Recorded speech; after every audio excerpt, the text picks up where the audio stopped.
मुख्यमंत्री एकनाथ शिंदे पंढरपूरमध्ये दाखल झालेले आहेत। आषाढी वारीसाठी शिंदे पंढरपूरमध्ये दाखल झालेले आहेत। आषाढी यात्रेच्या पाहणीसाठी मुख्यमंत्री आता पंढरपूरमध्ये दाखल झालेले आहेत। ही मोठी बातमी आपण बघतोय। अगदी काही दिवसांवरती आषाढी एकादशी आलेली आहे आणि त्या पार्श्वभूमीवरती संपूर्ण तयारीचा आढावा घेण्यासाठी आणि वारकऱ्यांना सर्व सोयी सुविधा उपलब्ध आहेत किंवा नाही या संदर्भात माहिती घेण्यासाठी मुख्यमंत्री एकनाथ शिंदे पंढरपूरमध्ये पोहोचले।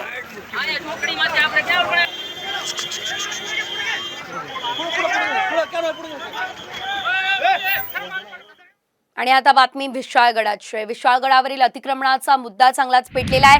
अतिक्रमण काढण्यासाठी हिंदुत्ववादी संघटना आक्रमक झालेल्या आहेत। हातात भगवे ध्वज आणि जय शिवाजी जय भवानीचा जयघोष करत हजारो शिवभक्त विशाळगडाच्या दिशेने जात आहेत। असं असताना काही अज्ञातांनी विशाळगडाच्या पायथ्याला असणाऱ्या काही गावांमध्ये धुडगूस घातलाय। या जमावाने काही घरांना लक्ष केलेलं आहे, घरं पेटवून दिलेली आहे, घरात साहित्य रस्त्यावर फेकलंय, तर काही गाड्यांची सुद्धा तोडफोड केली आहे। या जमावाला पांगवण्यासाठी पोलिसांनी लाठीचार्ज सुद्धा केलाय।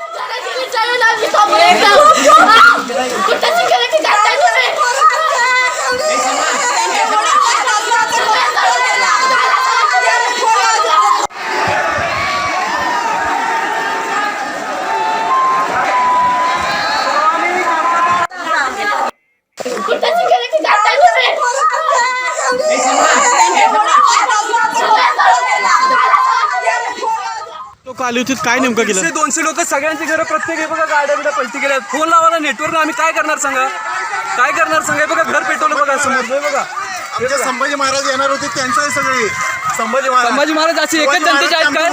एकच जनतेचे आहेत काय संभाजी महाराज? जरा कन्फर्म तरी त्यांचं न्याय आहे काय?